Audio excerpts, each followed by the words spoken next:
The Mahabharata, the timeless epic of Dharma, is filled with stories of treachery, deceit, and revenge. One such story of revenge was between Guru Dronacharya and King Drupada, father to Draupadi. Their story not only shows the vicious cycle of revenge, but also portrays the extent a vengeful soul can go to achieve its motive. Interestingly, the story of revenge started with a deep bond of friendship. Drona's father, Bharadwaj, was a sage, whereas Drupada's father, Prishata, was the king of Panchal. The two were dear friends. When Drona and Drupada grew up, they began their studies under the guidance of Bharadwaj. The two boys followed their father's footsteps, a strong friendship blossoming between them. Later, they started studying the science of arms from Rishi Agnivesha. Over the years, they helped each other with their studies and daily routines. Their friendship grew stronger. So deep was their bond that Drupada promised Drona that once he becomes the king, his palace will be Drona's home and the two will be together forever. Drona felt blessed to have a friend like Drupada, and more than his promise, he appreciated his generosity. After their studies, they both parted ways and moved on to have their own families. Drona got married and had a son whom he named Ashwathama. Ashwathama is the character from Mahabharata who is known to have the deadliest curse in mankind. To know more about Ashwathama, watch the video linked above. Drona cared deeply about his wife and son. So attached he was to them that he would do anything for their well-being. Even though he did not have any materialistic urges, he tried to acquire wealth for them. It was then that he learnt about Parashuram, a Brahmin warrior who was also the sixth incarnation of Vishnu, distributing his wealth among the Brahmins. Unfortunately, by the time Drona arrived, Parashuram had already given away all his wealth and was to retire to the forest. Yet, Parashuram did not want Drona to go back empty-handed. He offered him the choice of his body and his divine powers, the only things that were left with him. Drona opted for the weapons along with the mantras to use them. He was extremely happy and felt blessed to receive it from the great Parashuram himself. Unfortunately, this did not help his financial condition. Around the same time, Drupada had ascended the throne and was now the king of Panchal. On recalling the bond that Drupada and he had shared, Drona approached him for help with great confidence in his friend's generosity. He assumed that Drupada would welcome his family and be willing to share his newfound wealth. When Drona reached the kingdom of Panchal, things had completely changed. It seemed power and pride had gone to Drupada's head, who feigned ignorance at their childhood friendship. How can there ever be a friendship between a king and a wandering beggar? Leave at once, said Drupada. Hearing these harsh words, Drona was heartbroken.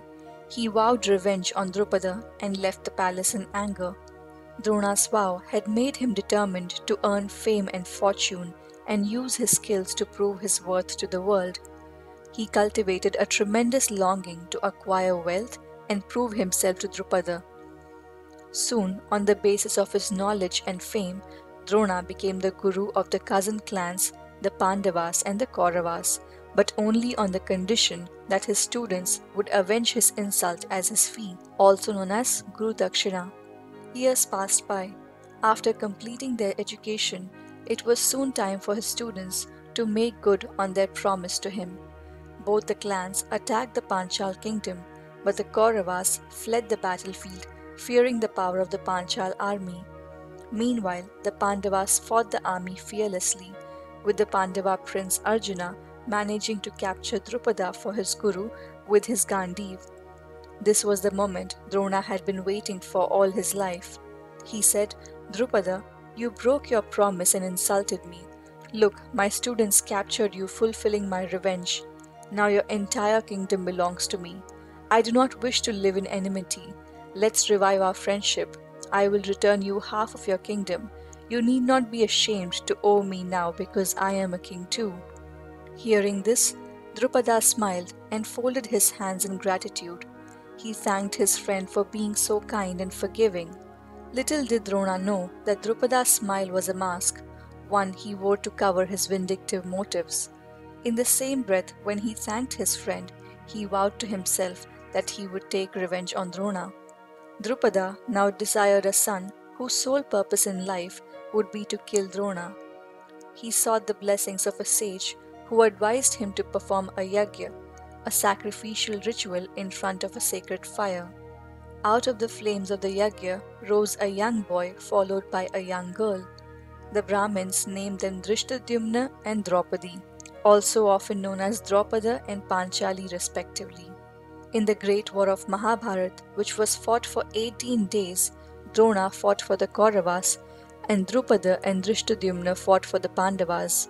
On the 14th day, Drona killed Drupada. Grief-stricken by his father's death, Drishtadyumna pledged to kill Drona at the earliest, eventually slaying the mighty Guru while he was meditating, something that was technically against the established rules of the war at the time. Krishna, knowing that Drona could never be defeated in the battlefield, brings up a plan to somehow break his will. He suggested to Yudhishthira and the other Pandavas that if Drona was convinced that his son Ashwathama was killed during the battle, he would then surrender and retire in grief. Accordingly, he asked Bhima to kill an elephant named Ashwathama.